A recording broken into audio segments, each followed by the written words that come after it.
Voy a compartir pantalla para que puedan ver la presentación.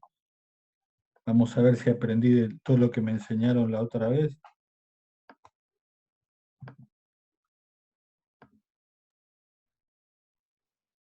Vamos entonces aquí. ¿Ya están viendo la presentación, chicos? Sí, profe. Sí, ingeniero. ¿Ven bien? ¿Está todo ok? Bárbaro. Sí, perfecto. Ok. Bueno. Este es el proceso de innovación. Prácticamente el proceso de innovación, como todo proceso, tiene que haber una planificación estratégica, se produce el proceso de innovación que provoca resultados y tiene que haber métricas para poder controlar ese proceso y también incentivos. Todo esto tiene que estar inmerso en lo que hablamos la clase anterior. Tenemos que generar una cultura creativa. Sin eso es poco probable que esto suceda como queremos. El eje del proceso de innovación es el trabajo en equipo. Pero el trabajo en equipo, por más que estemos innovando en un tema de una determinada especialidad, requiere perfiles distintos, o sea, requiere equipos multidisciplinarios. Los perfiles típicos de los equipos de desarrollo son, digamos, estos que están acá, que son los buscadores, los creadores, los desarrolladores, los ejecutores, activadores y facilitadores. Y ya vamos a tratar de entender bien estos perfiles para entender qué es lo que tenemos que buscar cuando armamos equipo. Los activadores ponen en marcha el proceso de innovación. Son los que normalmente insisten, juntan y energizan esto para que empiece. Los buscadores son los que son muy de buscar información, son quizás los más analíticos, ¿no es cierto? Y después están los creadores, que son los que generan ideas. Después los desarrolladores, que son los que diseñan la innovación, la convierten en realidad. Los ejecutores, que son los encargados ya no de hacer un plan o un plano, sino ya llevar eso a la realidad como cosa concreta. Y finalmente los facilitadores, que son los que coordinan el proceso de la innovación. ¿Y de qué trata coordinar un proceso de innovación? Trata de remover los obstáculos que nos impiden avanzar. Es la persona que está atenta a quién se traba en algo y es el que busca soluciones y busca sacar el problema adelante y que no se pare lo que se está haciendo. Dentro de los procesos habíamos dicho que hay varios pasos que tenemos que tener en cuenta. El primero es la iniciación, la inspiración, la creación, luego el desarrollo, la implementación, ¿no es cierto? Estos son pasos que normalmente se dan y que tenemos que estar muy atentos a ellos. ¿Qué tipos de innovación hay normalmente? Nosotros distinguimos tres: la innovación de brecha, la innovación de valor y la innovación radical. La innovación de brecha es para poder estar de alguna manera al mismo nivel que la competencia. O sea, no es que yo haga algo nuevo para todo el mundo, estoy haciendo algo nuevo para mi organización para poder estar a la par de los logros que tienen los demás. Después está la innovación de valor, que es para lograr un mayor valor que mis competidores utilizando la perspectiva del cliente. O sea, el cliente va a percibir que mis soluciones tienen más valor que las de los demás.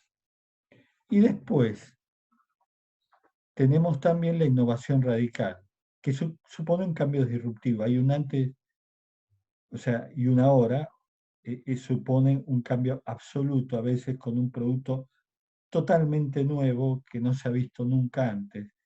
Esa la verdad que es muy rara de ver en las organizaciones, muy pocas veces se da. En la vida de las organizaciones nos pasamos casi todo el tiempo trabajando con innovaciones de brecha e innovaciones de valor. Y muy rara vez, y en la mayoría de las organizaciones nunca, con una innovación radical, que ya suponen un cambio disruptivo, una manera completamente distinta de hacer algo o un producto que es completamente nuevo, ¿no es cierto?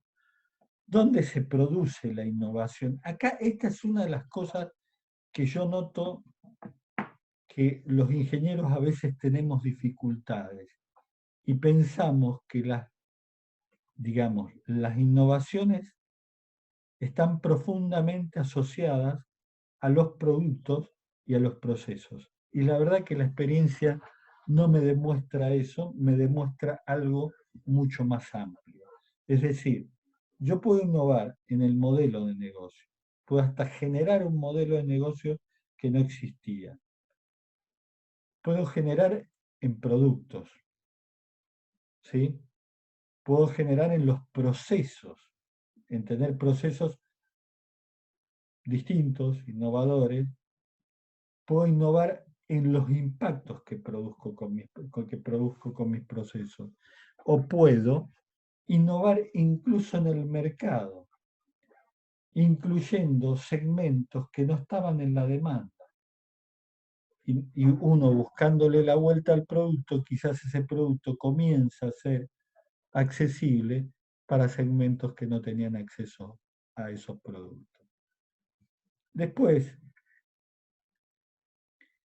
las avenidas de la innovación que tenemos. Normalmente hay tres tipos de caminos para la innovación. La primera que utilizan algunas industrias es no perdamos el tiempo en desarrollo, tienen una idea, hacen un convenio con una universidad y la universidad les desarrolla la idea. La otra, que es también la que suele verse bastante seguido, es la de equipos dedicados, o sea, gente que solo hace desarrollo. En el medio hay una idea que yo aprendí cuando me fui a especializar en Suecia, que la aprendí, que la usaban en el centro técnico donde me especialicé, y me gustó tanto que la traje acá a Argentina y la empecé a aplicar muchísimo, que es el desarrollo en línea. ¿Qué significa desarrollar en línea? Desarrollar en línea significa que la gente que hace desarrollo es la misma que participa del proceso productivo. ¿Y cómo es esto? Cuando hay gente que tiene este tipo de inquietud, porque este tipo de inquietud hay gente que no le gusta desarrollar, no le gusta innovar, pero hay gente que sí, lo que hace la empresa es darle tiempo que normalmente fluctúa, de acuerdo a mi experiencia, entre el 10 y el 30% del tiempo, para que participe en proyectos de innovación. O sea, que no necesariamente tenemos que tener equipos dedicados, que por ahí es muy caro, y podemos tener gente que se dedica part-time a esto. Por ejemplo, gente, cuando hablamos en términos prácticos, 10% del tiempo para una persona que trabaja 40 horas semanales significa una mañana o una tarde, o 20% significa un día completo, y el 30% ya estamos hablando de un día y medio. Entonces, de acuerdo a la complejidad del proyecto, su importancia, se fijan estas dedicaciones. Por ejemplo, lo óptimo realmente es conseguir 20% de dedicación. Lo que se logra en la realidad normalmente está más cerca del 15 que del 20 o del 30, ¿no es cierto? pero realmente se puede lograr muy bien y es una herramienta muy poderosa. ¿Cuál es una de las ventajas que yo veo en el desarrollo en línea respecto de los equipos dedicados? Es que la gente, como es gente que viene de la práctica, del mundo real, lo que hace es mucho más eficiente para desarrollar. Lo hace con menos recursos, en menos tiempo y normalmente de una manera que resuelven el problema sin que sean necesarias muchas puestas a punto y correcciones. ¿Qué es lo que hacen las organizaciones hoy en día? La mayoría utiliza los tres tipos. De acuerdo al proyecto de desarrollo, se ve qué es lo que conviene más. Yo siempre aconsejaría que la mayor cantidad de proyectos fueran de desarrollo en línea, cuando el equipo es muy complejo, perdón, el proyecto es muy complejo y muy abarcativo, ahí realmente muy probablemente convengan los equipos dedicados. Y cuando el proyecto requiere mucha aplicación de ciencia básica, lo mejor es ir a una universidad y hablar con ellos, porque si no en la empresa a veces es muy costoso armar toda la infraestructura que se requiere para esto. Entonces, en realidad los tres son buenos, los tres sirven, se los presento para que los tengan en cuenta. ¿Cuál es una de las principales enseñanzas de la innovación? La principal para mí es que las naciones desarrolladas gastan en investigación y desarrollo e innovación solo en el 1 o el 2% del PIB. Fíjense qué fuerte que es la innovación, que invirtiendo muy poco de la renta nacional se obtienen unos beneficios increíbles. Y estos guarismos también aplican a las industrias. Las industrias por ahí tienen que llegar a gastar más. Ustedes habrán visto el otro día la planilla esa que abrimos, que hablaba de las intensidades de innovación, y ahí veíamos que, bueno, a veces tenemos empresas que están, o industrias que están en el 1%, y hay industrias que llegan a valores tan altos como el 20%, que es el caso de la tecnología de la información y otras como cuestiones médicas, de salud, etcétera, etcétera. Entonces, ¿en qué invierten los privados cuando invierten en investigación y desarrollo? Acá tenemos una figura muy linda que publicó Idea to Value, que es, daba distintas industrias y más o menos lo que invertían, digamos, las compañías, las 1000 compañías más importantes en el mundo, cuánto invertían en cada industria en investigación y desarrollo. Bueno, vemos que en tecnología 270 millones de dólares, en biotécnica y farmacéutica 160, era lo como les decía, automóviles, toda la industria automotriz 143, y después nos vamos ya a la industria en general, que están los 50 millones y así sucesivamente. Vemos que acá, en todas estas que vemos aquí, quizás los que gastan menos son los que se dedican a construcción e ingeniería, que ahí hay del orden de 15 millones, aunque también ahí, si ustedes ven bien, tienen todo lo que es el rubro alimenticio y de bebidas, que está en 7 millones de dólares, y todo lo que es minería está en el 6%. O sea, que ven que esto es muy típico de cada industria. Industrias que están en términos más disruptivos invierten más, las otras no tanto. En promedio, ¿cuánto invierten en promedio en la Comunidad Europea, tomando la Comunidad Europea como fuente? En promedio invierten el 7%. Ese sería una inversión promedio de todas las industrias en lo que refiere a innovación.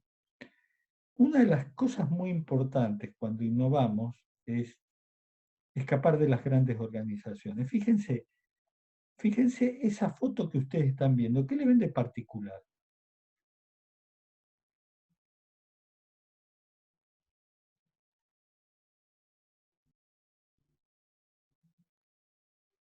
Opinen, chicos, libremente.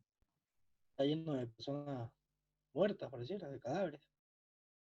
No, no son cadáveres, son personas desnudas que posaron en el Están al parque aire libre. de Mirando todos hacia el mismo lado.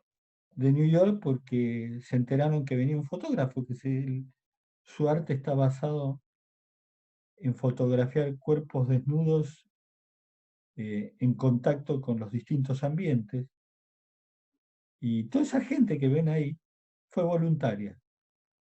Fue voluntariamente a ser parte de qué? De una obra de arte. La gente le interesa ser parte de obras de arte. Y a veces las innovaciones son obras de arte.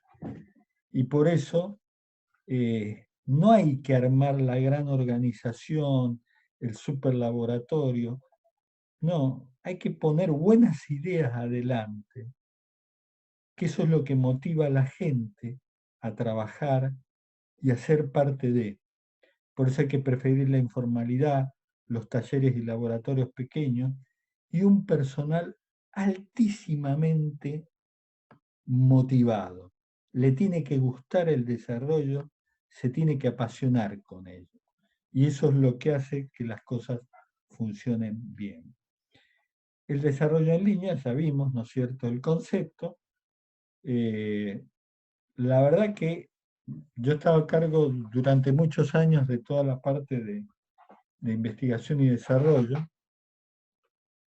y la verdad que llegué a una conclusión, que es un trabajo más que nada de motivar y de poner el dinero un poco en cada lugar. Es decir, mientras no solo hay que pensar en el departamento de ingeniería, sino también hay que pensar en lugares donde pareciera que la innovación no tiene mucho lugar y cuando uno empieza a explorar se encuentra con unas sorpresas increíbles porque, por ejemplo, hacemos un proyecto de desarrollo para mejorar un procedimiento administrativo y de repente tenemos un ahorro en el costo de administración de la empresa del 10 o el 15%. Entonces, hay muchas cosas en las que podemos innovar. Siguiendo otro lugar que es muy importante para saber dónde innovar, hay que hablar mucho con la gente. O sea, con la gente de marketing, con los que están en contacto con el cliente, con los que saben qué le gusta y qué no le gusta al cliente.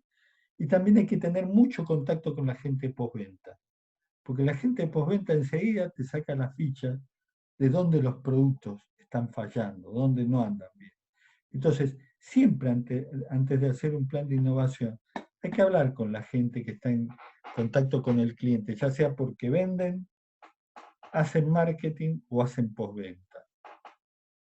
Una de las cosas que es muy importante es que esto, grábenlo porque es uno de los consejos más importantes que les puedo dar desde la experiencia. El desarrollo nunca termina. Para ustedes nunca algo va a estar perfecto como lo quisieran ver. La habilidad es liberarlo cuando ya está bien para el cliente, cuando cumple con las normas vigentes y de aplicación, que respete las reglas de buen arte y que sea viable, ¿no es cierto? Es decir, no esperemos a tener algo perfecto, porque cuando esperamos a tener algo perfecto se nos van los costos de desarrollo al diablo y la competencia sale primero que nosotros. Y eso no sirve. Entonces, siempre hay que tener muy claro cuál es el momento en que se debe cortar el desarrollo. Ya le digo, los desarrollos no terminan, se cortan. Se cortan en el punto que ya están maduros como para que sean aceptables para el cliente. Y una de las cosas muy importantes cuando uno hace investigación y desarrollo que también es una cosa que hay que grabarse en la cabeza, es que cuando tengo un problema muy grande, tengo que dividirlo en pequeños problemas. Es decir, si me quiero comer un elefante, lo mejor sería que lo cortara en trozos más pequeños, si no es imposible. Entonces, en el desarrollo siempre está esa lógica inmersa. No nos olvidemos lo que aprendimos del taoísmo, nunca hay que perder la visión del todo. Que dividamos el problema en un montón de problemitas chiquitos no nos debe hacer perder la visión del todo. Eso tiene que estar muy claro. Cada problema lo puede manejar una célula y esas células deben ser guiadas y monitoreadas en su avance. Entonces, hay que tener realmente muy claro cuándo los proyectos de desarrollo van bien o no van bien. Entonces, para planificar la innovación, lo primero que tenemos que entender es que la libertad estimula el proceso creativo.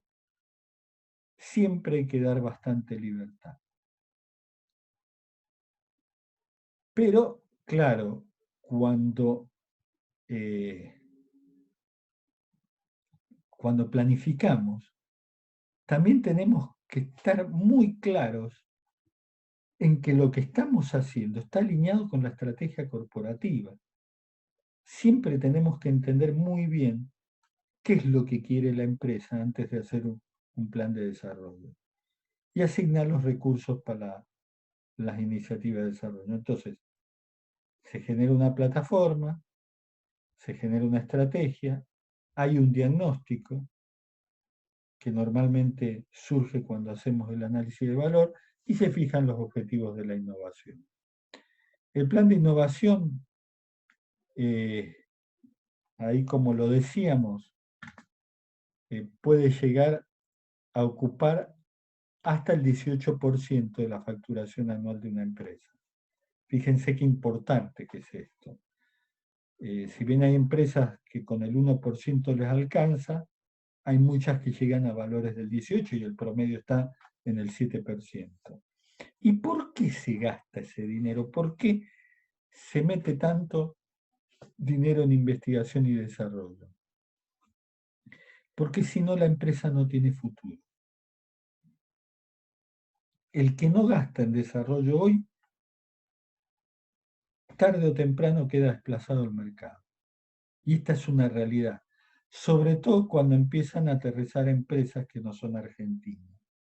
Ese ha sido un drama casi continuo de muchas empresas que vemos muy buenas y de repente a los 10, 15 años las vemos malísimo. ¿Por qué? Porque nunca invirtieron en el desarrollo. Y al no invertir en desarrollo se quedan. Y después cuando se dan cuenta, la brecha es tan inmensa que es muy difícil sacarlo adelante. Entonces viene el plan de innovación, que ya lo habíamos explicado en la clase práctica, donde ponemos los proyectos con sus objetivos responsables, costo-beneficio, probabilidad de plazo y sacamos el costo I más D. Ahora, ¿qué es lo más importante en la investigación y desarrollo? El control de riesgo. A ver, la primera regla de control de riesgo en la innovación es: tengo que contar con un número suficiente de iniciativas. No puedo trabajar con una sola iniciativa de desarrollo. Es muy riesgoso, porque si me falla, me quedé sin nada. En vez, si tengo 3 o 4, con que una salga bien, paga todas las demás, porque eso es lo bueno que tienen las iniciativas de desarrollo. Que cuando una sale bien, si invertí, para darles una idea, si invertí 1, eso me va a producir más de 10. Es así. Entonces, teniendo un número suficiente de iniciativas, el riesgo cae muchísimo.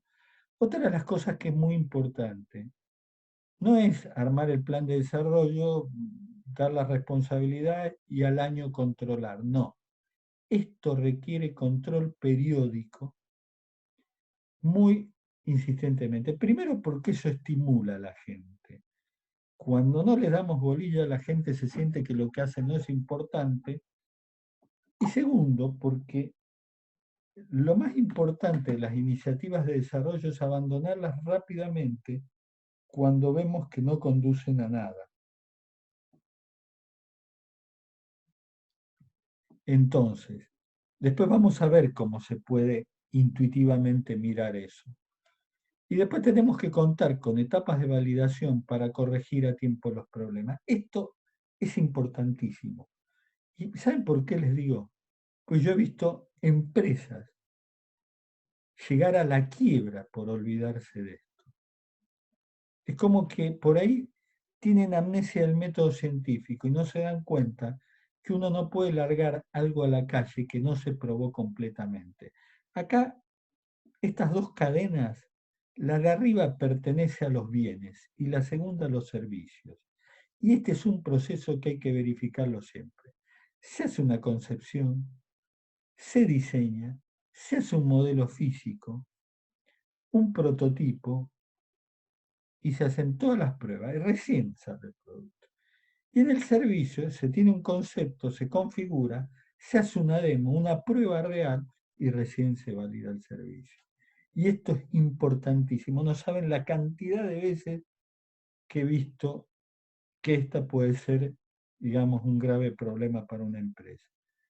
Después está el tema de las acciones correctivas. Acuérdense que mientras más rápido aplican una, una acción correctiva, ¿me entiende? Más probabilidad tengo de influir en el resultado y menor costo tiene la acción.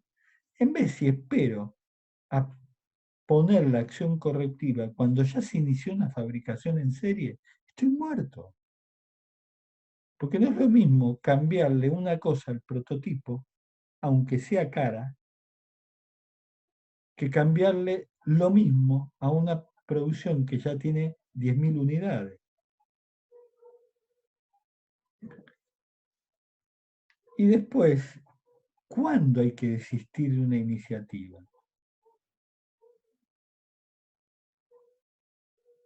Primero, si se demora más de 30% del tiempo asignado. Ahí ya tenemos que empezar a sospechar que hay algo mal. Si hay una desviación presupuestaria mayor al 20%. Si hay más de 25 obstáculos que no se pueden resolver. Si el 25% de los involucrados empieza a dudar del éxito. Y si la variabilidad sobre los resultados es superior al 40% en menos.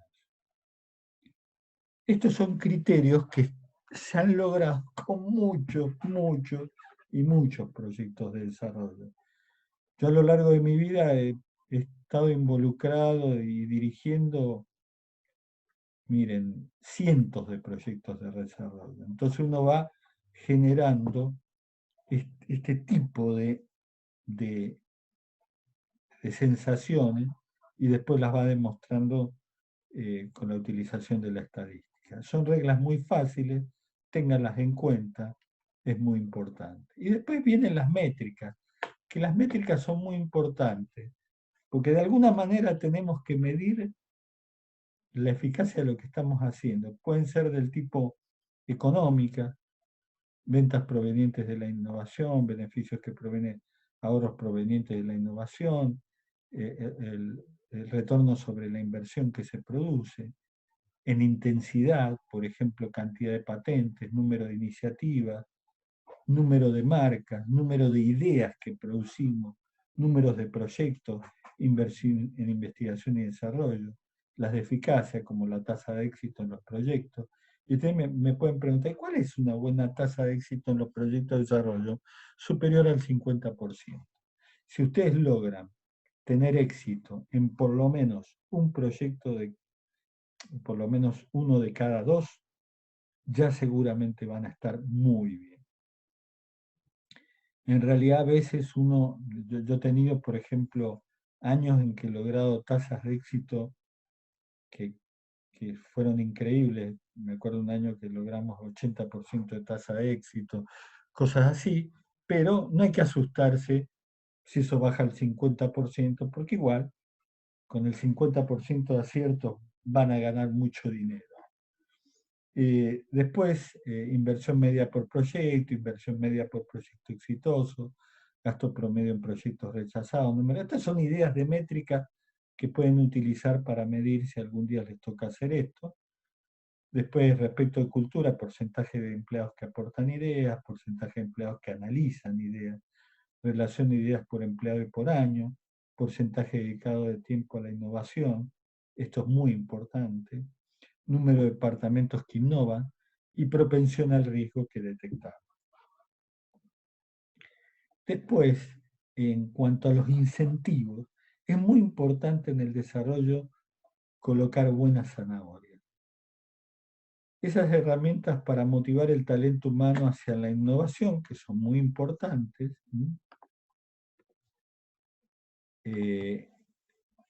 por ejemplo, podemos decir esto que dice un estudio que se hizo comparativo entre Estados Unidos y Japón, que son dos países muy innovadores, revelaba lo siguiente, que el número de ideas por empleado y por año es 100 veces mayor en las empresas japonesas que en las americanas, mientras que el incentivo promedio de las empresas japonesas es 100 veces menor que el de las americanas. Por lo tanto, estadísticamente, el dinero no es el principal motivador de los investigadores. Esa es la verdad. O sea, por supuesto que la gente que se dedica a esto va a querer tener unos ingresos buenos, pero no son gente que se mueve tanto por el dinero, sino más bien por la vocación. Entonces, y hay otra cosa que nos dice la estadística, que la innovación está muy correlacionada estadísticamente con el compromiso de los directivos con la innovación. Es decir, si tenemos directivos que son gente innovadora, la innovación funciona en todos lados. Si los directivos no son innovadores, estamos fritos porque normalmente le ven un pero a todo y no quieren hacer nada. Entonces, el principal motivador, ya nos vamos dando cuenta, es el reconocimiento de la dirección. Si ustedes están en la dirección de una empresa y no les importa la innovación, créanme, no van a tener nada de innovación. Esa es la verdad. Solo la innovación aparece cuando esas semillas germinan, porque hay un ambiente propicio, y el ambiente propicio se da en la dirección. Por ejemplo, empresas que tienen cultura innovativa, yo estuve dedicando este último tiempo en la empresa mucho a mejorar unas técnicas que usábamos para el tema en particular de análisis del COVID, y estaba un poco, los últimos días, un poco preocupado por decir, bueno, la dirección general me apoyan, pero estarán contentos con lo que... Y bueno, hoy el CEO de la empresa me mandó, me encanta lo que estás haciendo, seguirle metiendo. El presidente de la empresa también me mandó lo mismo. Obviamente, eso ayuda mucho a que uno siga en el camino. Los incentivos económicos, bueno, puede haber aumento salarial, complemento extraordinario, bonos por éxito, acciones, porcentaje de las ventas, pago en especie. Bueno, una que camina fabuloso, que les digo, es darle más recursos para investigación.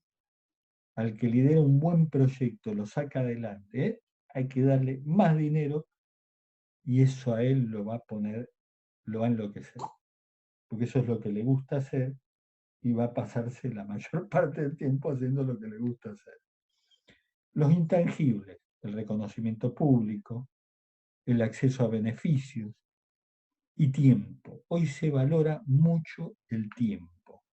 Es decir, por ejemplo, decirle, mira, si el proyecto de desarrollo termina a tiempo dentro del presupuesto y anda bien, te damos 2 semanas de vacaciones. Eso hoy se valora muchísimo. O acceso a beneficios. Mira, no solo que te mandamos, te vas de 2 semanas de vacaciones, sino que te pagamos las vacaciones a tal lugar. Todas esas cosas funcionan muy bien. Bueno, con esto hemos llegado al fin de la solución. Hay algunos temas más en este apunte que les va a quedar, que yo no doy la teoría de esto porque son largos y no siempre se los van a encontrar a lo largo de la vida, pero les doy todo lo necesario para que los vean, que son patentes, para que entiendan un poco el mundo de las patentes, que es importante, y también hablo un poco de franquicias, porque muchas veces, cuando no se está muy bien en un producto, tomar franquicias es quizás un camino muy bueno para llevar. Eso lo dejo para que lo lean ustedes. Obviamente que si tienen dudas me pueden preguntar. No hay ningún tipo de problema con eso. Vamos ahora a entrar en el otro tema, que es el paso 3 del método. Y como siempre, cada paso es muy distinto al otro. Ahora vamos a entrar en el contexto. Y este es uno de los pasos que a veces llama la atención bastante, aunque creo que todos tienen su grado de locura en ello. Y eso es lo mejor, porque parafraseando un gran empresario que él siempre decía que si uno no está un poco loco, nunca tiene éxito en los negocios, ¿no es cierto? Bueno, entramos en el tercer paso, que es el contexto. La frase de inicio acá es una frase de Hannah Arendt, que está extraída de La condición humana, un libro maravilloso, que dice, para nosotros, la apariencia, algo que ven y oyen otros, al igual que nosotros, constituye la realidad. Y ese es quizás uno de los principales errores cuando hablamos de qué es la realidad. Y es una cosa que vamos a demostrar a lo largo de esto. No sé, hemos hablado de Hannah Arendt ya, pues yo por ahí estoy dando tantas cosas a la vez que hemos hablado alguna vez de Hannah Arendt. No, profe. Bueno, mire, les voy a decir dos cosas, chicos.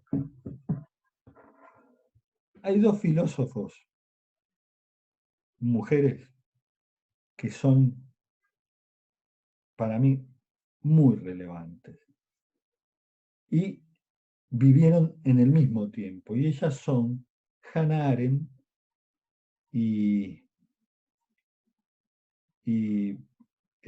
Simone de Beauvoir.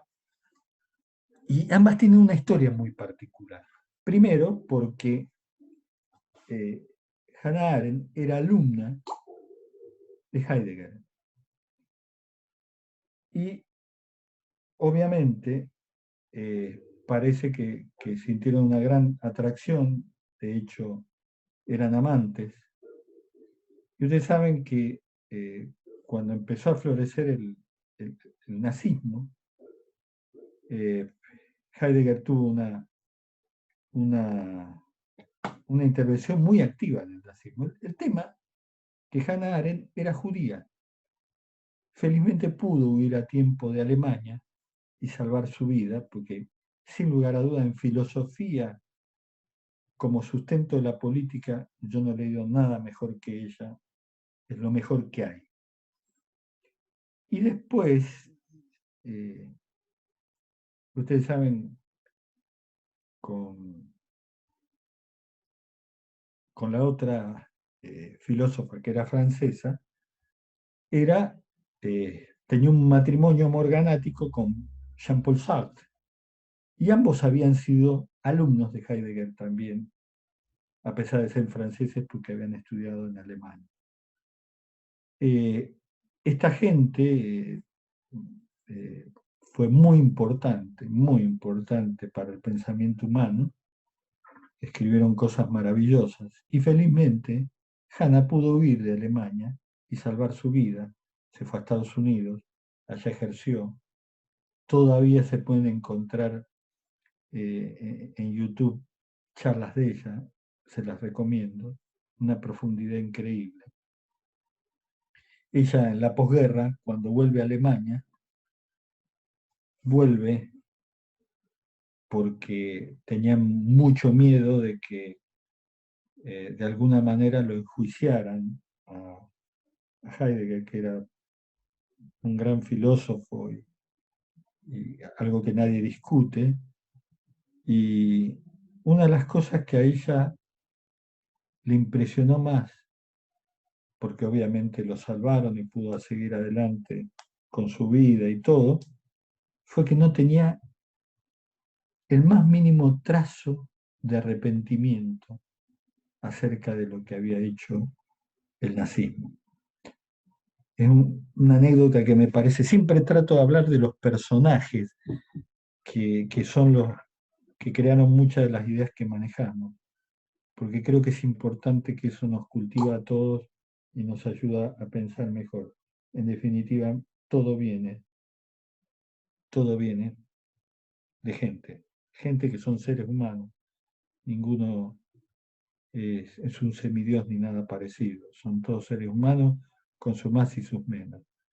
Entonces, ¿cuál es el objetivo de esta unidad? Comprender el contexto en el que se encuentra el negocio, que vamos a tratar de identificar oportunidades, amenazas, potencial de crecimiento y riesgos. Vamos a ver tres conceptos fundamentales: el discernimiento, las corrientes y el análisis propiamente dicho para analizar el contexto. Vamos con el discernimiento. Lo primero que tenemos que es algo que ya vimos, lo vimos en la primera unidad, que era la realidad para el ser humano. O sea, el ser humano, esto lo vamos a repetir varias veces porque es muy importante, es uno de los conceptos más importantes que tenemos. El ser humano se vincula con la realidad a través de tres registros.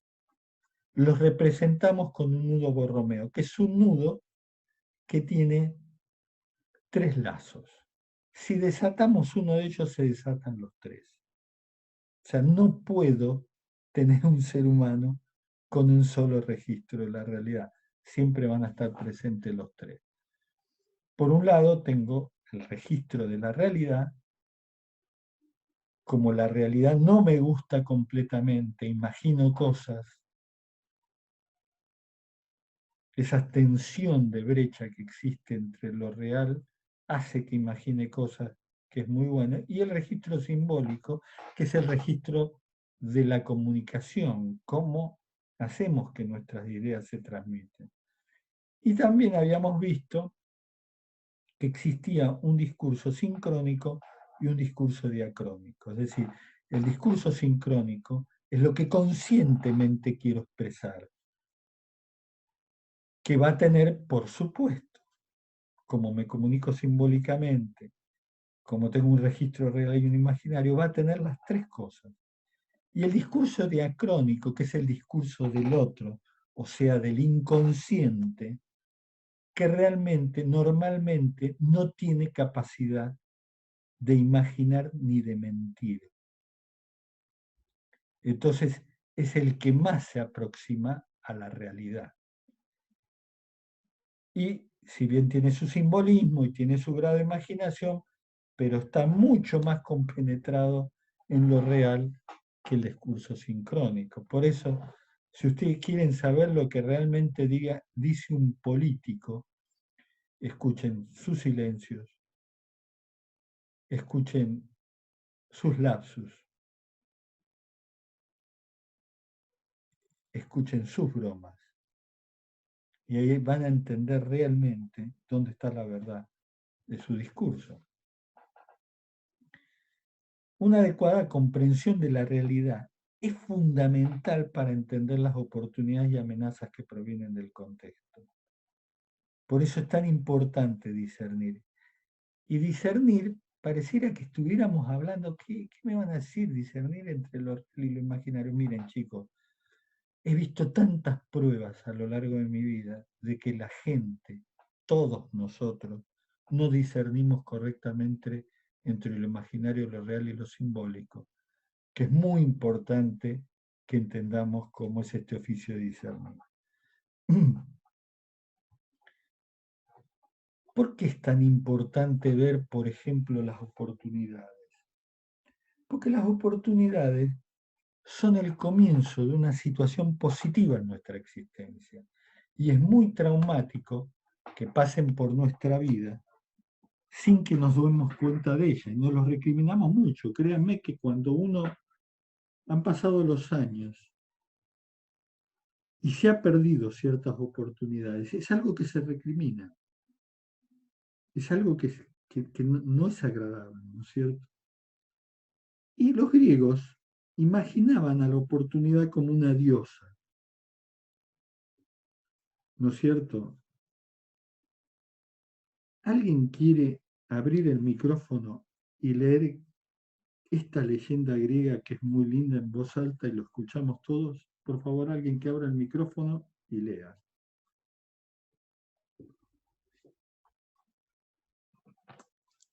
No tengan miedo.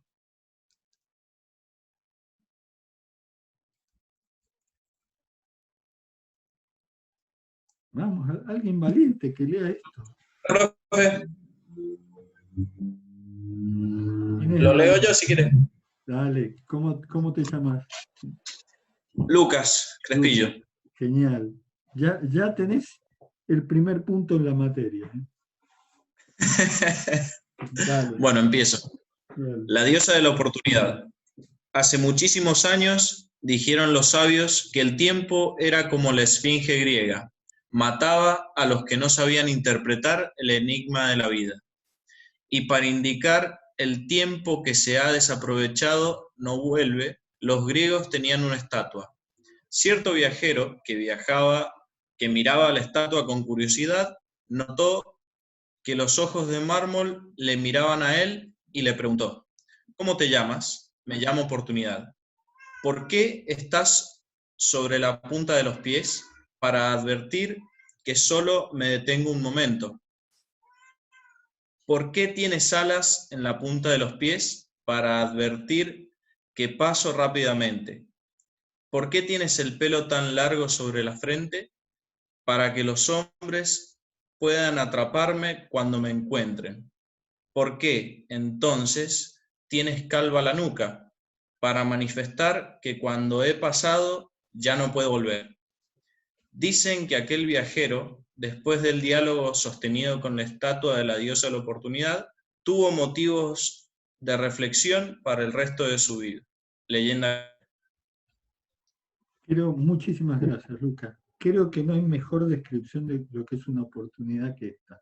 Por eso, nunca esperen a estar muy seguros, porque acuérdense que el pelo está hacia adelante. Cuando ya estoy seguro que es una oportunidad, ya pasó, ya la agarró otro.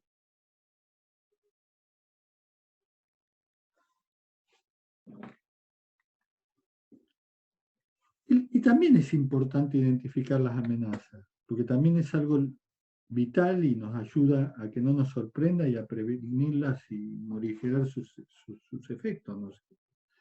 Acá nos habla muy bien de lo que nos está pasando con el COVID. En el año 2005 ya se sabía que iba a venir una pandemia de este tipo. Habían varios virus que eran posibles que pudieran producir una pandemia, y lo alertó la Organización Mundial de la Salud. Tan es así que se firmó un tratado, que lo firmaron casi todos los países, comprometiéndose a preparar para la pandemia. Tuvieron 15 años para prepararse. Muchos lo hicieron. Muchos como nosotros no hicimos nada. Empezamos a prepararnos el día que tuvimos el primer caso. Y eso lo pagamos. Y lo estamos pagando. Y tuvimos 15 años. Para eso sirve distinguir amenazas, ¿no es cierto? Para hacer algo. Entonces, hay que poner más energía en aprovechar las oportunidades que en evitar las amenazas. Esto es cuestión de lógica. como las oportunidades son tan vitales para desarrollarnos, si no aprovechamos oportunidades, no generamos valor, entonces de la energía siempre tengo que emplear un poco más en aprovechar oportunidades que en evitar amenazas. Por supuesto que evitar amenazas también tengo que poner la energía, pero siempre un poco más en aprovechar las oportunidades. Esto no quiere decir que pongo toda la energía en las oportunidades y nada en las amenazas. Eso es muy de nuestra cultura. Irnos siempre al extremo, no. Vuelvo a repetirlo. Hay que poner más energía en aprovechar las oportunidades que en evitar las amenazas. ¿Cuánto es el equilibrio? No lo sé. 60-40, 2/3, 1/3, 80-20. Si yo les tuviera que decir algo, yo les diría, creo que el punto de equilibrio debe estar entre 80-20 y 2/3, 1/3. Pero siempre hay que poner energía en las dos cosas, nunca en una sola. La realidad habita el presente. Esa es la primera condición de la realidad. Pero nosotros sabemos que vivimos en un espacio-tiempo. Entonces, como vivimos en un espacio-tiempo, el tiempo no está separado del espacio. Entonces, en realidad, la realidad habita en el aquí y el ahora. Si yo me quiero juntar con ustedes, necesito dar un lugar y una hora, si no, no nos vamos a encontrar nunca, porque el espacio no está separado del tiempo. Y eso es muy importante que lo entendamos. Entonces, vamos ahora a hacer un ejercicio que les pido que lo hagan para que nos metamos más en este tema. Van a entrar en su celular o en su computadora, donde les quede más grato, y van a buscar la palabra Gapminder. Todo junto se escribe, es GAP, y Minder, que proviene de mind, de mente, o sea, Gapminder. Gapminder. Busquen esa palabra en internet y me dicen, busquen el Gapminder test, o sea, la prueba de Gapminder. Gapminder test. Busquen esas dos palabras. La búsqueda, encuentran y me cuentan qué han encontrado. Quiero ver si logran encontrar el Gapminder test, porque quiero que lo hagan. ¿Lo han encontrado? Sí, profe, uno del 2018. Sí, puede ser.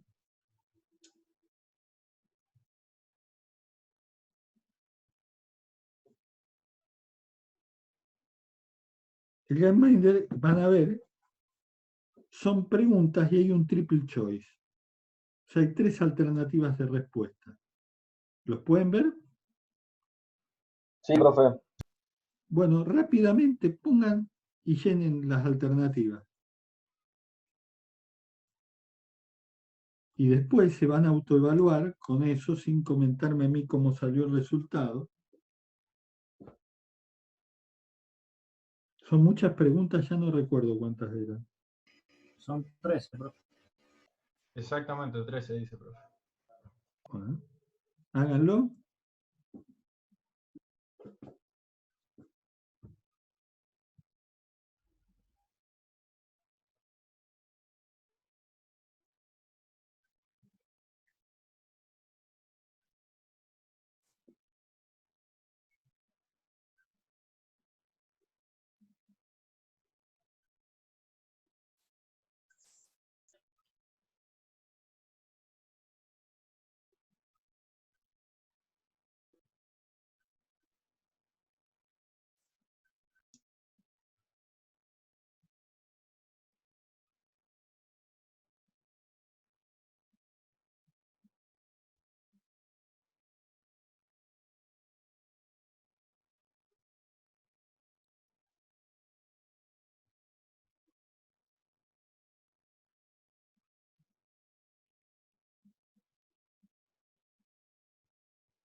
¿Lo han podido responder?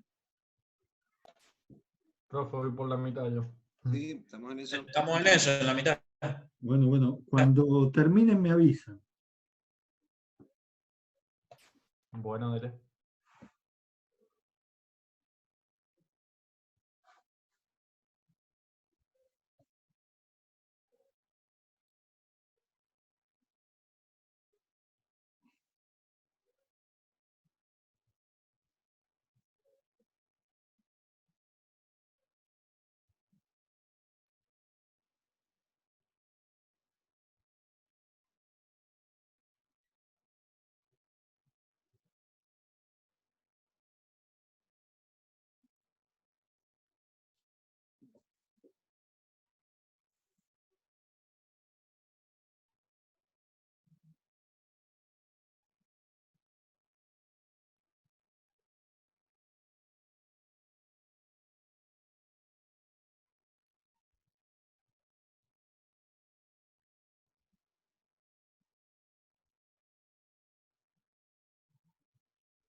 Profe, ¿Sí? yo completé la encuesta, pero ¿en qué esos datos, en qué se basan, digamos? ¿De dónde es la fuente? La fuente, ya les voy a contar De todo la... dónde son las fuentes y todo. Ya les comento después, es parte de lo que vamos a hablar hoy. ¿Ya pudieron hacer los test? Sí, profe. Sí, profe. Bueno, lo que les pido, por favor, ustedes saben que están las respuestas por ahí, autoevalúense y después me van a contar cómo les fue. Pero vamos a ver ahora, ¿ya lo terminaron todos?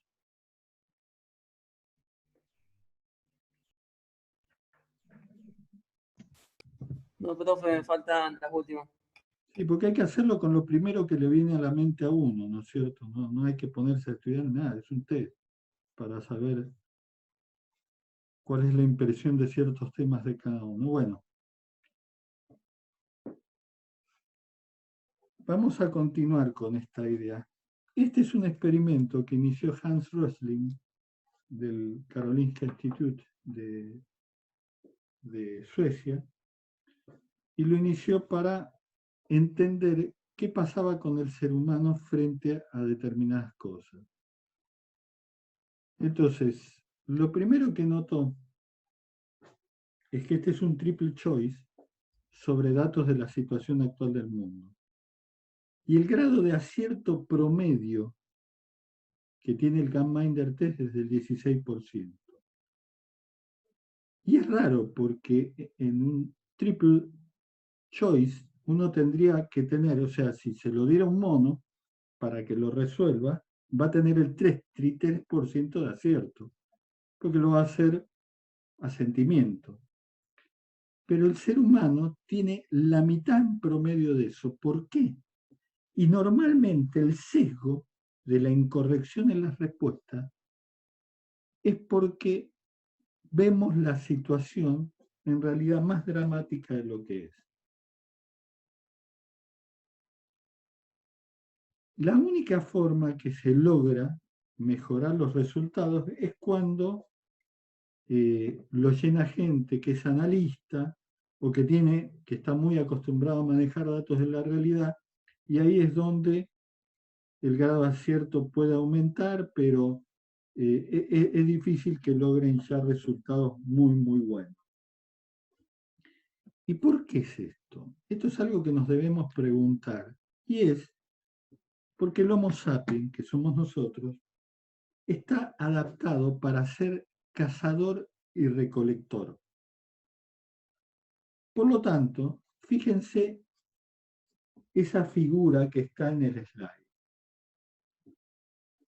Aparentemente, la flecha de abajo se ve más grande que la de arriba.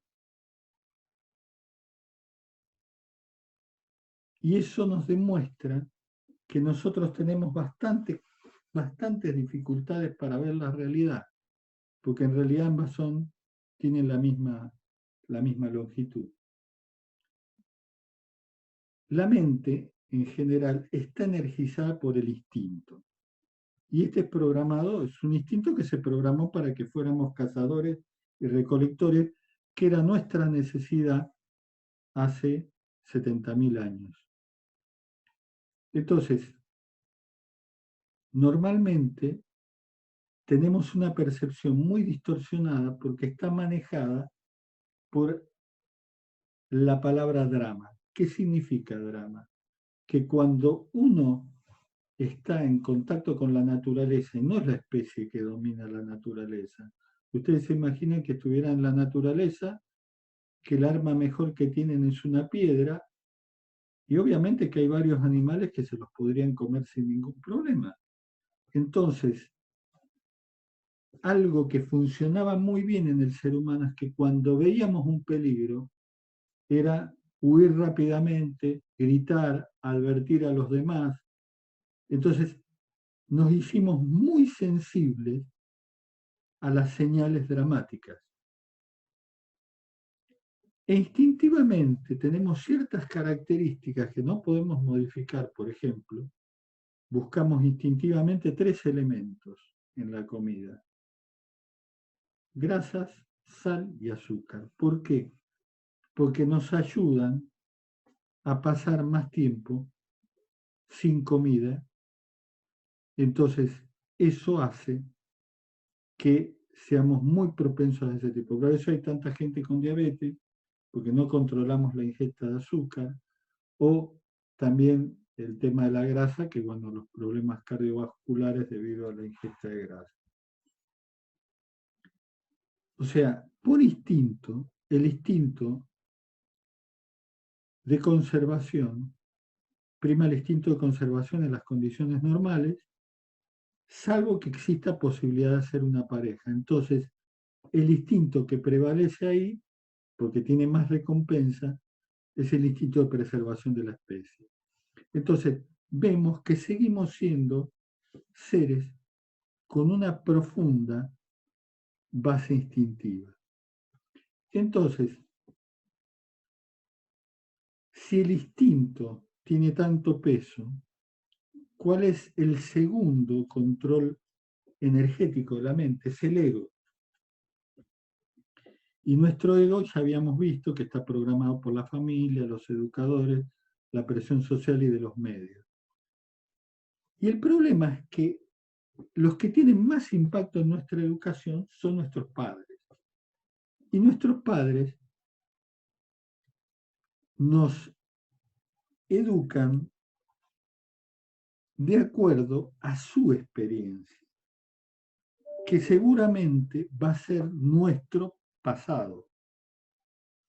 Nuestros educadores no están actualizados a los descubrimientos de la ciencia y los datos objetivos de la realidad. Entonces también nos educan para algo que no es exactamente lo que sucede. Y la presión social que pone énfasis en la advertencia. porque el miedo es el que induce a respuestas de comunicación más enérgicas. Por eso los medios ponen énfasis en lo negativo, porque saben que el drama vende más, el poder escoge el relato que le conviene y trata de imponerlo a todos, ¿no es cierto? Y también siempre hay algo en la comunicación presente, hay algo de cuestión sexual, porque saben que el instinto de reproducción está por encima de todos los demás. Entonces, fíjense, en esa conformación del ego, uno se pregunta, bueno, si el instinto, si el ego controlan la energía, ¿yo dónde estoy? ¿No es cierto? Es la pregunta básica. Entonces, como el tiempo no está separado del espacio y son una unidad, la realidad solo se entiende en el aquí y el ahora. Si tengo un exceso de pasado, es muy posible que caiga en la depresión. Y si tengo un exceso de futuro, es muy probable que caiga en la ansiedad. Entonces, también es la forma más sana de enfrentar la mente a la realidad, es enfrentarla con el presente. Nuestra conciencia reconstruye la realidad y eso es algo muy importante de entenderlo. Nuestra mente, para que nosotros percibamos la realidad, tiene que armar esos tremendos hiperhologramas que reconstruyen la realidad. Y lo primero que tenemos que entender, que la realidad se da en el aquí y a la hora, ya lo hemos entendido. Que tenemos una tendencia de formar la realidad en principio porque no nos termina de gustar y después porque nuestro instinto y nuestros egos nos mueven a veces en la dirección equivocada, que es la dirección de mucho dramatismo, y eso en los negocios implica a veces tomar decisiones equivocadas. Y también tenemos que entender que no estamos separados de aquello que observamos. Somos parte de lo que observamos.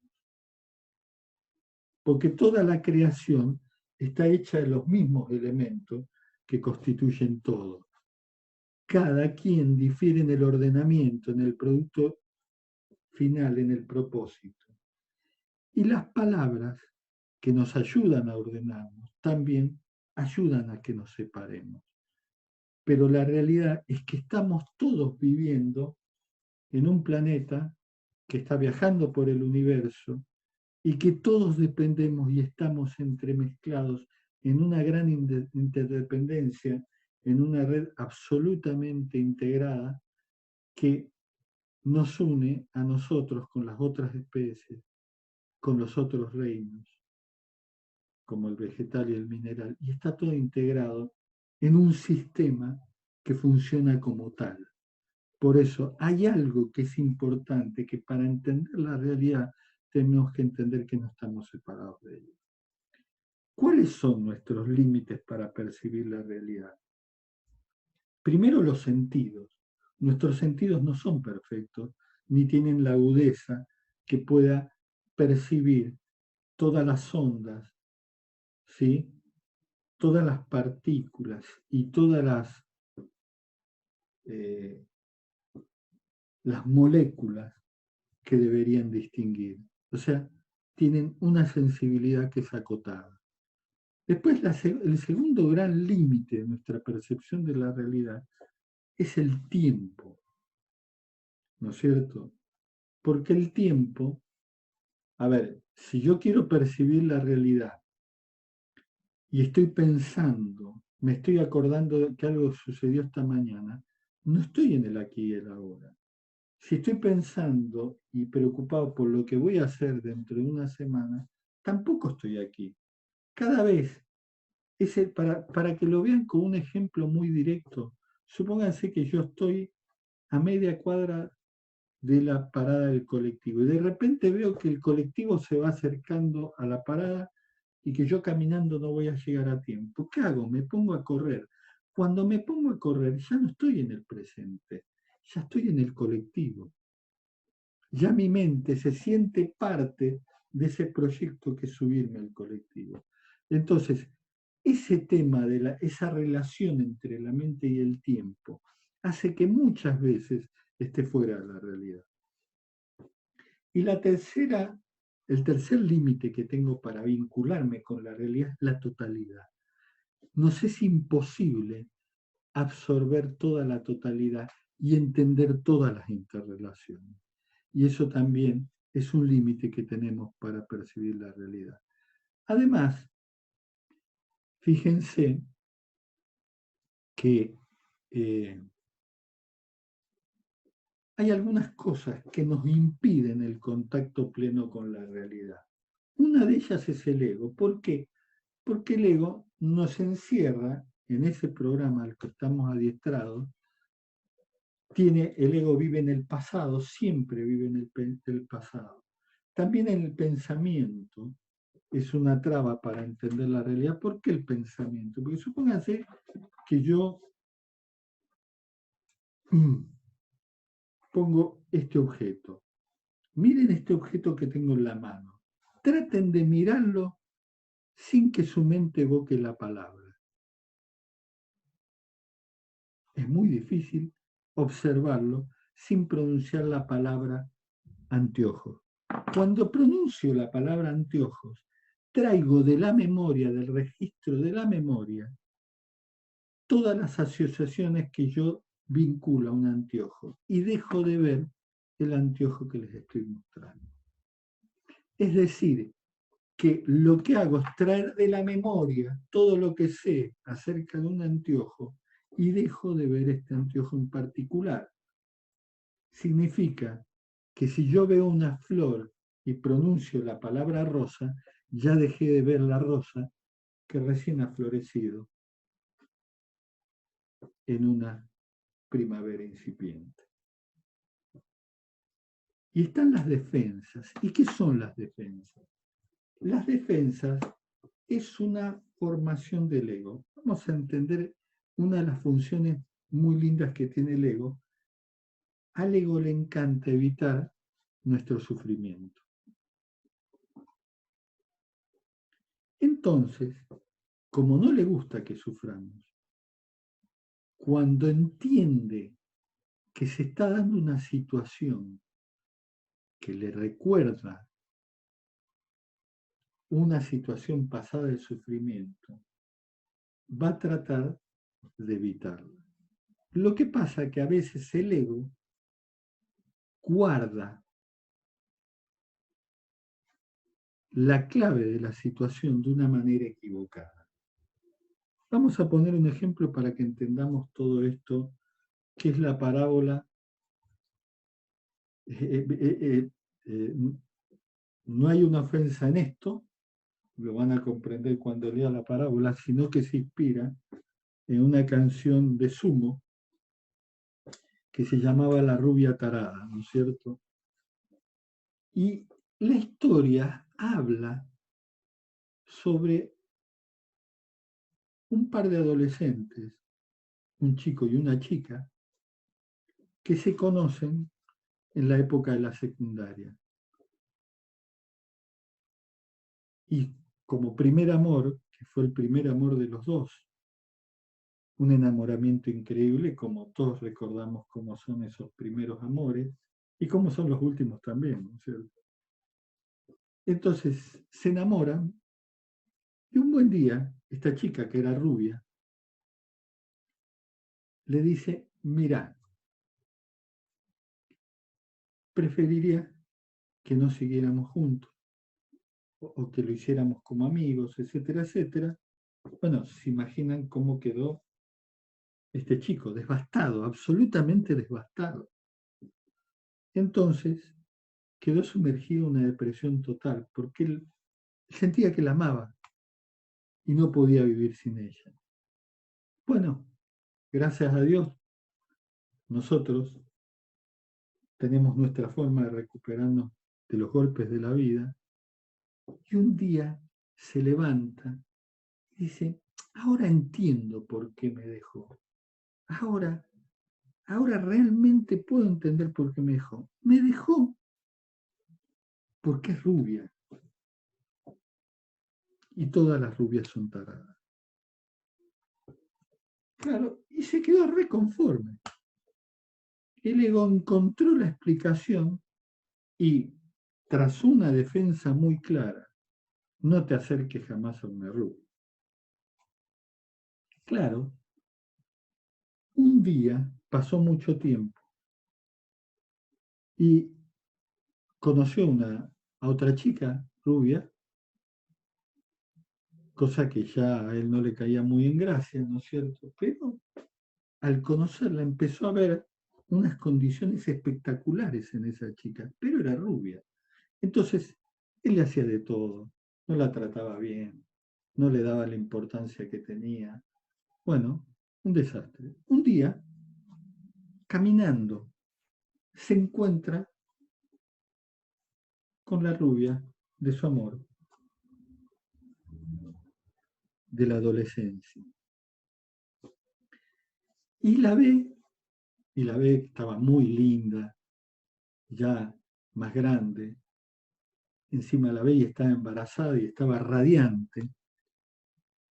Y cuando se juntan, una alegría tremenda, lo abrazó, ¿cómo estás? Y él se pusieron a charlar y en algún momento no pudo resistir y le dijo, decime, ¿por qué me dejaste?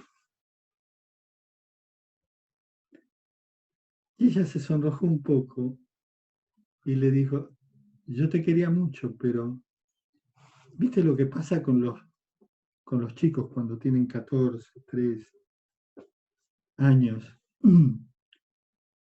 Nosotros teníamos la misma edad. Y a esa edad, las mujeres somos más maduras que los chicos. Y no encontraba en la relación esa madurez que necesitaba para seguir adelante. Fíjense, en ese momento, él que había creído a lo largo de muchos años que todas las rubias eran taradas, se dio cuenta que su relación se había caído por un problema de él y un problema que hacía la edad que él tenía. No tenía la madurez suficiente.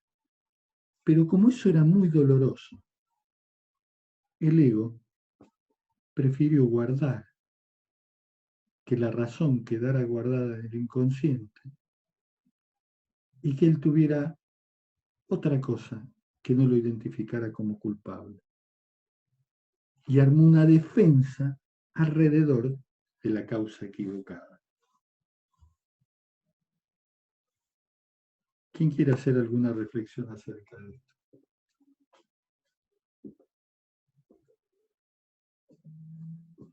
No sé si una reflexión, pero ha hecho es corta la letra, profe, de Sumo de Rubia Tarada. No, es que, a ver, Sumo no cuenta esto en su letra. Se popularizó esta parábola que algún día inventé, porque tenía amigos Bien. muy fanáticos de Sumo y le llamaban ellos la parábola de la rubia tarada por la canción, porque estaba de moda la canción, ¿no es cierto? Era por eso. Bien. Gran interpretación. ¿Qué es lo primero que entendemos entonces de las defensas? Que a veces el ego arma las defensas alrededor de qué? De las emociones. De la causa equivocada. Porque como ver la causa verdadera es muy duro, le ponemos otro rótulo. Sí, siempre es como más fácil pensar que el otro es el que está equivocado y que no fue culpa nuestra lo que pasó en realidad. Exactamente. ¿Y Faltó cuál es la discernir verdad, la además, realidad. también, no? Siempre, No hay una verdad, sino diferentes maneras de interpretar. No hay una verdad, sino diferentes maneras de interpretar la realidad. sí, eso diría Nietzsche, ¿no es cierto? Pero Claro. yo les voy a decir lo que pienso. Hay una verdad. Lo que pasa es que es inacible para el ser humano y nos debemos contentar con interpretaciones, pero tampoco caigamos en el absoluto relativismo de pensar que nunca hay una verdad. Sí, lo que no debemos pensar es que la verdad es mi verdad. Es una verdad que se construye en lo colectivo. Tremendo eso. Pero algo así. Bueno, chicos, las defensas, supónganse que este es el ser. Este circulito es el ser. ¿Sí? Si el ego hace una defensa acá, después nos vuelven a herir y hace una defensa acá, y otra defensa acá, y otra defensa acá, y otra defensa acá, ¿qué arme alrededor del ser?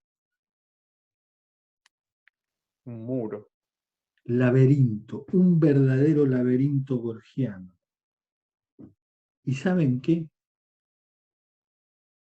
De tanto evitarme el sufrimiento, el ego me encierra en ese laberinto y ya no veo más la realidad.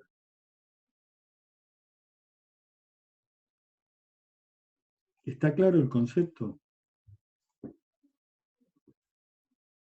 Y después está el tema de las emociones. Es mucho más fácil ver la realidad cuando estoy tranquilo. Las emociones a veces me quitan del estado de armonía y no me permiten ver la realidad tal como es. El miedo también es una cuestión muy complicada. El miedo, fíjense, el miedo, podríamos hablar del miedo muchísimo tiempo. A mí estos temas quizás me obsesionaron mucho en una etapa de mi vida, por lo cual escribí un libro acerca de estas cosas, ¿no es cierto? Pero hay algo en el miedo que, a ver, el miedo, primero que nada tenemos que decir, es inteligencia. ¿Por qué? Supónganse que yo estoy al borde de un precipicio y hay un viento muy fuerte. Y como está el viento muy fuerte, me da miedo y me alejo del precipicio. Ahí me doy cuenta que el miedo es sinónimo de inteligencia. Si me hubiera quedado ahí, hubiera venido una ráfaga de viento y me tira. Pero también el miedo es algo que me inmoviliza, que a veces actúa muy negativamente en mi vida. Entonces ahí ya no es inteligencia. Y el miedo tiene una relación muy especial con el tiempo. O sea, me entero, o sea, yo tomo el colectivo en una parada y me cuenta un amigo que hace una semana en esa misma parada a alguien le robaron y qué sé yo, y la pasó muy mal y fue objeto de violencia y todo eso. Entonces esa persona se queda pensando, a ver, si esto sucedió, ¿por qué no me podría suceder a mí también? Y se aterroriza. Porque en el pasado sucedió y me podría suceder también a mí ahora. Y tengo también miedo, el miedo lo provoca en el pasado, pero lo siento en el presente, pero también tengo miedo a la incertidumbre, a que el futuro me traiga cosas que no sé si voy a poder responder a ellas. Pero estos miedos generados en tiempos diferentes siempre se reflejan en el aquí y el ahora. Y eso es lo que a veces, porque créanme que una persona que tiene muchos miedos, le cuesta mucho hacer un proyecto, un negocio, porque lo paraliza el miedo. Por eso es tan importante el miedo y a veces el miedo no nos deja ver la realidad. Y también está la verdad. Porque la verdad, como dijimos, es inasible. Y hay muchas verdades. Pero no todas las verdades que se precian de tal se replican en los hechos. Por eso es tan importante poder entender los distintos puntos de vista y entender qué parte de la verdad reside en cada uno de ellos. Y después está lo sutil. Mientras más sutil es algo, más difícil contactarme con ello. Y más complicado es no interferirlo con mi propia energía. Fíjense este poema. Cuando pronuncio la palabra futuro, ya la primera sílaba va al pasado. Cuando pronuncio la palabra silencio, la echo a perder. Cuando digo la palabra nada, creo algo que no se ajusta a ninguna inexistencia. Este poema de Wisława Szymborska es una maravilla.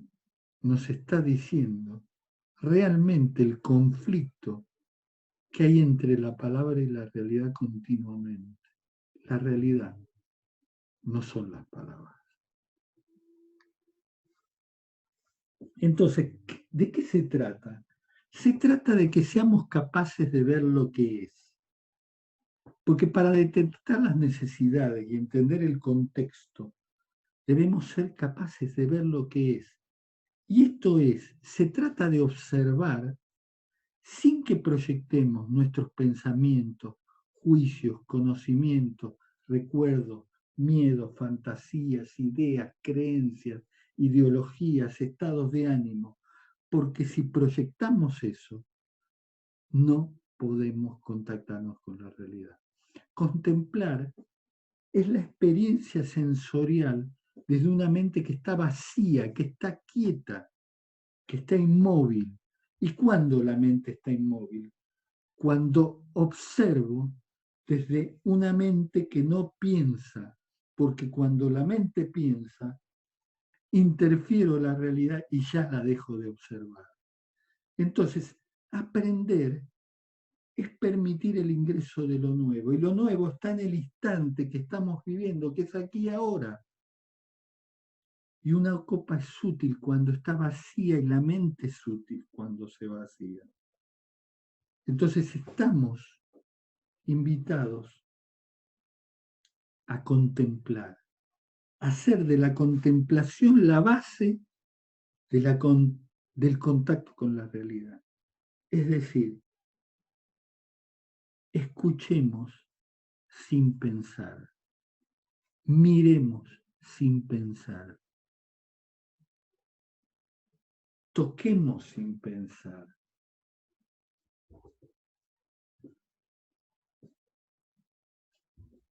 Lleguemos a esa tremenda experiencia sensorial sin interferirla. Y ahí es cuando contemplamos, es que podemos discernir lo real de lo imaginario. Eso es contemplar, es la recepción sensorial desde una mente que está en estado meditativo.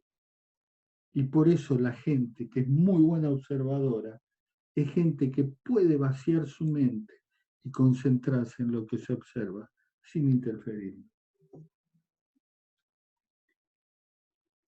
Entonces, el contacto directo con la realidad se logra a través de la contemplación.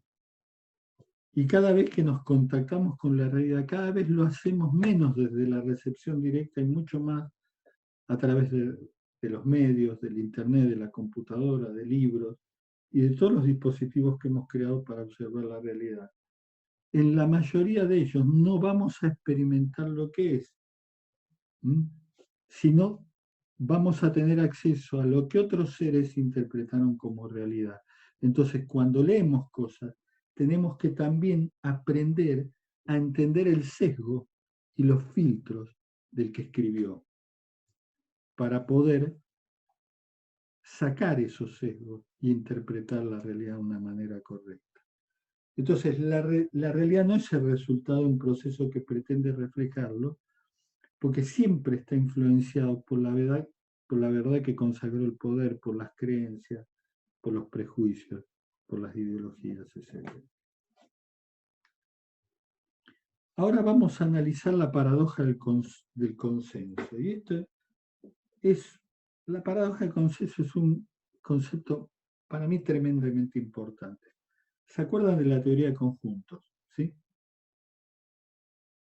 ¿Se acuerdan de la teoría de conjuntos en matemáticas? ¿Sí? Sí, profe. Bien. Ahí tenemos el rectángulo, es la realidad. Y A, B y C son tres observadores que están mirando la realidad. Alguien abre el micrófono y me contesta, ¿a qué es igual el consenso de las tres observaciones?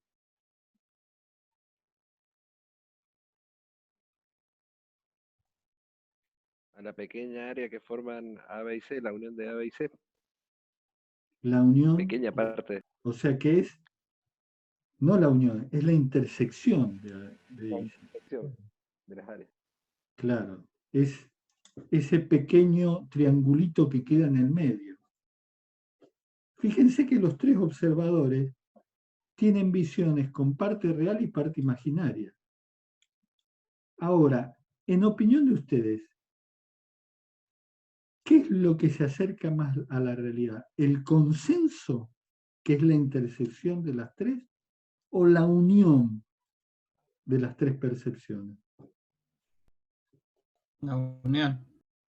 La unión. Pero ¿saben qué?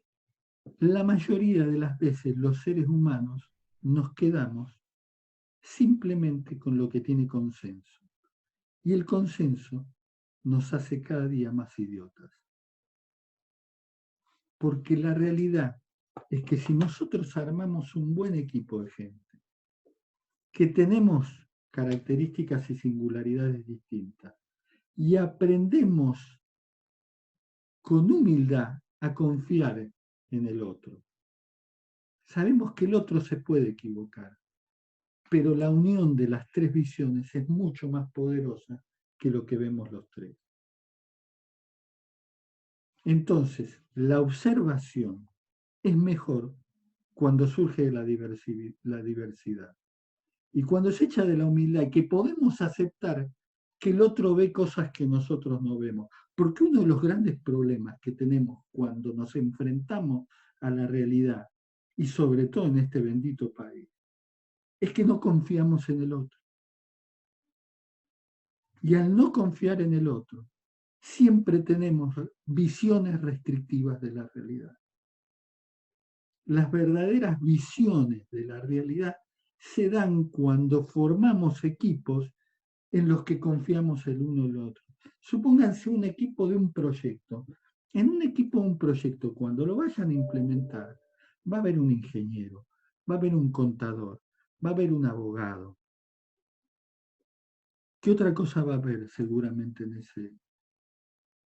Seguramente también haya un economista y haya otra especialidad y otra especialidad. Y ustedes muchas veces no van a poder entender lo que les está diciendo alguien de otra posibilidad, que le dice, che, tenés cuidado con eso, por tal cosa, y le habla técnicamente. Entonces tienen que poder confiar. Si no están obligados a saber tanto de todo, y eso es imposible.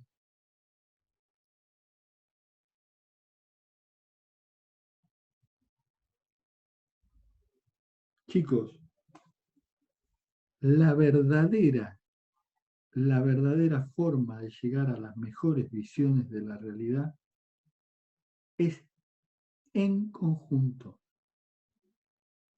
en equipo. Por eso estos trabajos se hacen en equipo, porque es la única forma de ver todo. Y la diversidad, ese es el discernimiento, es más probable desde la pluralidad, con tolerancia, humildad y confianza mutua. Acercarnos a la realidad, acercarnos a la verdad, jamás es posible desde un solo punto de vista. Desde la razón de una ideología, nunca se ve la realidad. Se ve cuando uno es capaz de intercambiar ideas que vienen desde puntos distintos. Y ahí es donde me acerco a la realidad. Y acá tenemos el tema del teorema de la tolerancia. Y vamos a ver el teorema. Yo ya les he dicho muchas veces lo importante que es evitar los conflictos en las organizaciones, porque son una tremenda pérdida de energía. Entonces, ¿qué dice el teorema de la tolerancia? Dice que la probabilidad de que un hecho no demostrable, ¿sí? O sea, una afirmación no demostrable. Yo, por ejemplo, digo tal cosa, y no es algo que puedo comprobar con un experimento, ¿no es cierto? Entonces, la probabilidad de que mi afirmación sea verdad más la probabilidad de que no sea verdad es igual a 1. Y me puedo acercar a 1 con mi afirmación, pero nunca llego a 1. Fíjense ahora que estuvieran en aquella famosa reunión que se hizo en la Alemania de Hitler para decidir cómo iban a hacer para resolver el tema de los judíos. En esa reunión se decide esta solución de exterminarlos. Si por un momento ellos hubieran pensado que existía, por más mínima que fuera, una probabilidad de que esa solución no fuera correcta, es decir, para lograr eso, ¿qué tienen? No que buscar una buena solución efectiva, económica, bla, bla, bla, solamente, sino una solución que se comporte bien cualquiera sea el escenario. Es decir, si ellos hubieran pensado, a ver, esta solución se comporta muy bien en el caso de que los judíos sean realmente el problema de Alemania. A ver, ¿qué probabilidad le damos a esa afirmación? Uno, siendo ser humano, le podrá dar el 80%. Si está muy loco, le dará el 95%. Pero siempre va a haber una probabilidad de que esa afirmación sea incorrecta. Entonces, tengo que poner esa afirmación en ese otro escenario, a ver cómo se comporta. Entonces, si ellos hubieran pensado que existía una mínima probabilidad de que pudieran estar equivocados, e iban a hacer un exterminio de millones de personas, hubieran parado en ese momento y hubieran dicho, no, esto no se comporta bien en el escenario que estemos equivocados.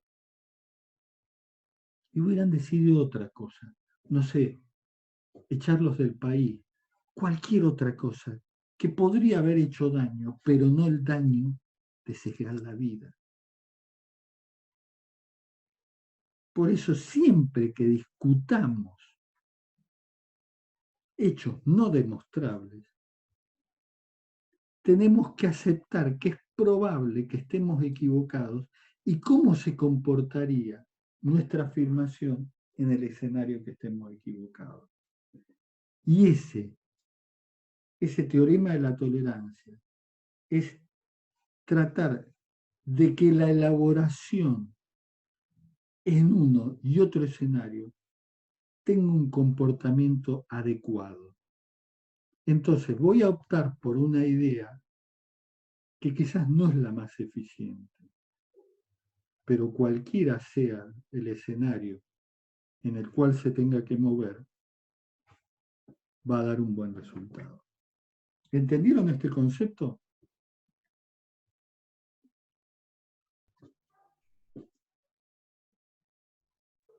Sí, bro. Sí.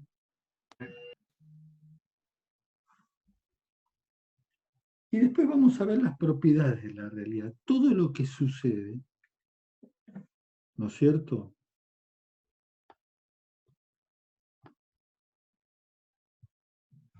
sucede en el ámbito temporal y siempre vamos a tener la presión temporal.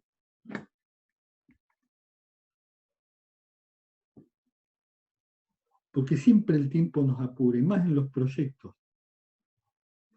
Ustedes no van a tener toda la vida para hacer el proyecto que tienen que hacer en esta materia. Van a tener un tiempo acotado. Y siempre que se trabaja con un tiempo acotado. Y eso es una presión que se siente todos los días. Después, como la realidad es discontinua, vamos a tener un montón de hechos y acontecimientos. Y vamos a tratar de encontrar patrones que ordenados por la imaginación van a ser teorías. Pero vamos a tener que admitir después, desde el discernimiento, como la realidad es inacible, desde el discernimiento, cuando encontremos que esa teoría no responde exactamente a lo que queremos resolver, tenemos que hacer los cambios que hagan falta. Es igual en un proyecto. Tienen la presión del tiempo, tienen una solución. En cuanto notemos que a través del discernimiento, que en nuestra solución hay algo que no se comporta bien, hay que cambiarlo. Y lo más rápido que lo hagamos, lo mejor. Y siempre el ser tiene una tensión de brecha con la realidad. La realidad nunca nos termina de convencer. Por eso siempre hay cosas que podemos cambiar y por eso siempre va a haber montones de proyectos en los que trabajar. La tensión de brecha se expresa simbólicamente, generando una necesidad. Si logramos, ¿no es cierto? Si logramos superar estas tensiones que se generan cada vez que tenemos una idea, que aparece la tensión social, la tensión económica y con el poder, y esas ideas que generan tensión, por ello van a siempre requerir un ambiente donde prosperen la libertad, la igualdad y la fraternidad. Porque ahí es cuando vamos a poder convivir armoniosamente entre un montón de ideas que mientras más haya, mucho mejor es. Y acá llegamos al capítulo de cómo evoluciona el ser humano. Yo no comparto absolutamente, si bien me encanta lo que dice Hegel, tengo mi propia idea acerca de cómo evoluciona el ser humano. La realidad es que yo creo que cuando aparecen ideas que son siempre, al igual que lo que creía Hegel, siempre el comienzo es una afirmación, una idea que tengo. Lo que pasa es que normalmente cuando yo enfrento esa idea a la sociedad en la que vivo, al equipo de trabajo, a la organización, siempre hay gente que toma esa idea y la acepta de entrada, no tienen reluctancia social. Obviamente, si toda la sociedad fuera así, caeríamos en el totalitarismo, porque aceptan todo. Y también aparecen los que son indiferentes, y les da lo mismo, les interesa nada. Pero esa gente genera mucha incertidumbre. Como ni siquiera escuchó la idea, el día de mañana, capaz que no se sienta cómodo con la idea y nos traiga problemas, ¿no es cierto?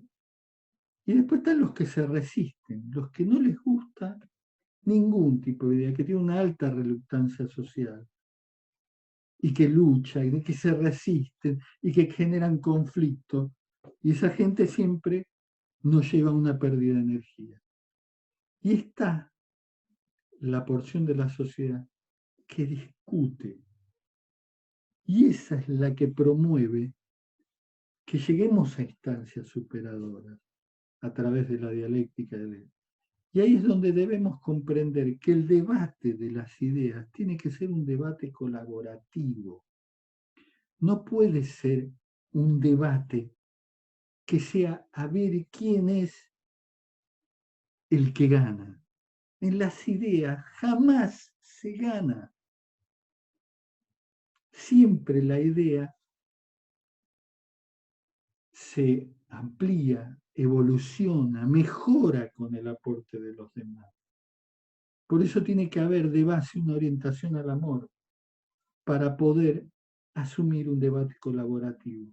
Cuando logramos un ambiente de debate colaborativo y continuo, establecemos sincronía, establecemos una cultura, formamos un inconsciente colectivo.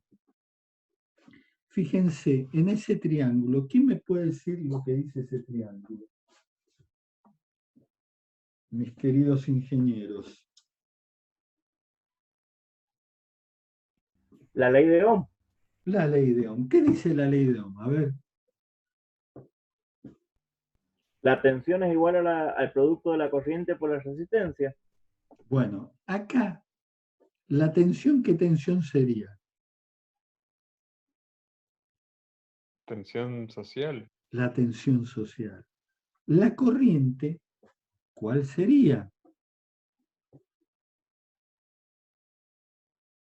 La dialéctica.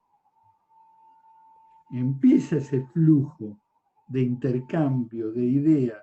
Hay una tensión, hay un tema en el que no nos ponemos de acuerdo, entonces viene esa corriente.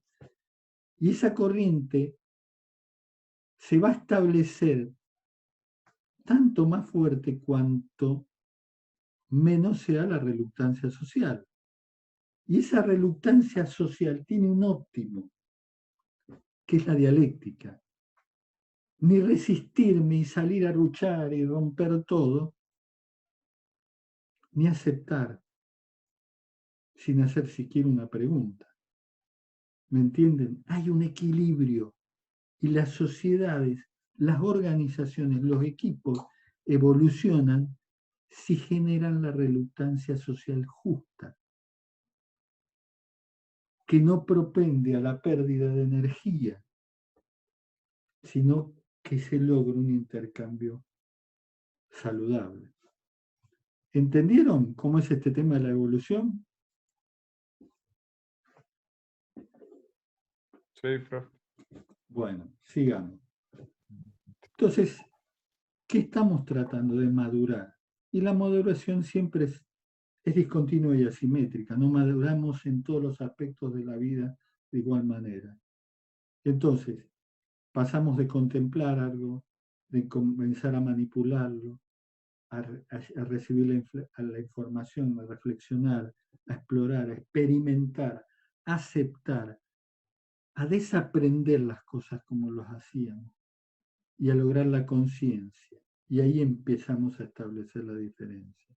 Entonces, en tanto el para sí tiende al en sí, empezamos a discernir, nos empezamos a conocer y empezamos a lograr la madurez.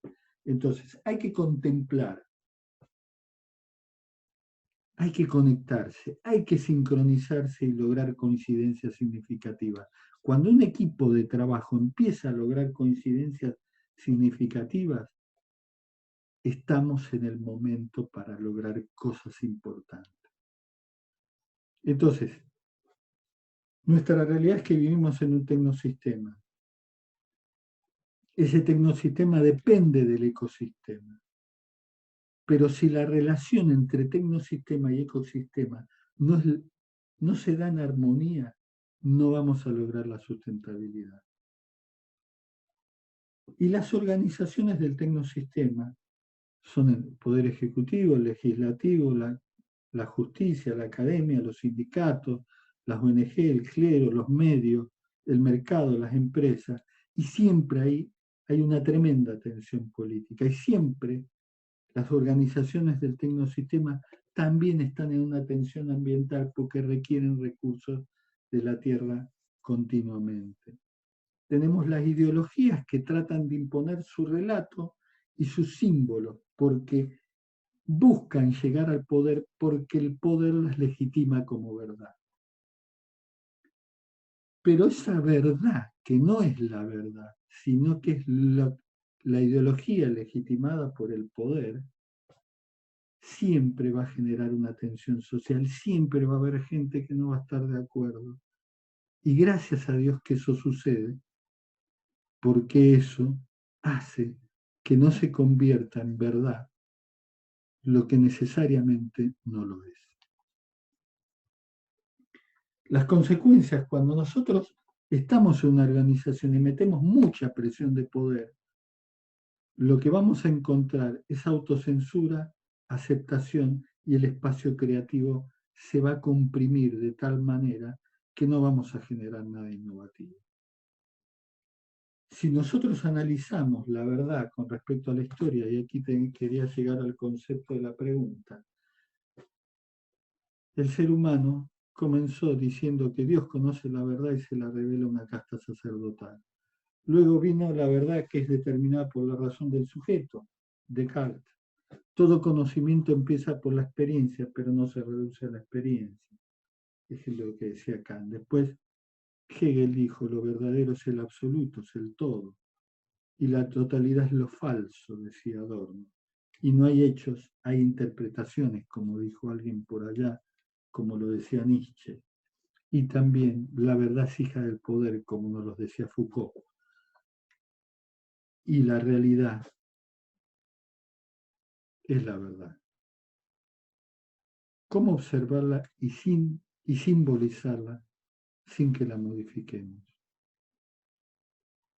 Su totalidad es inasible para la mente, pero no para el conjunto de mentes, para la mente universal que trabaja colaborativamente.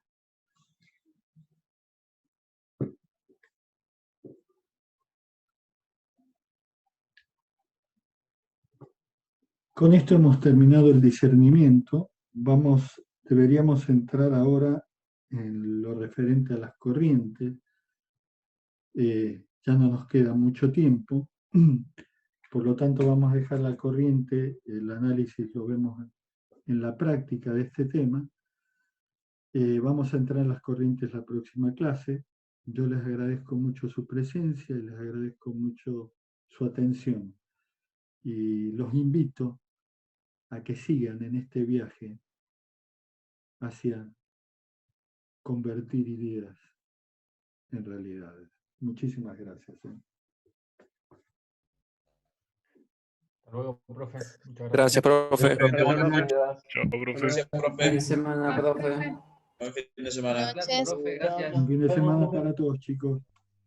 Y a cuidarse del COVID, ¿eh? Por supuesto.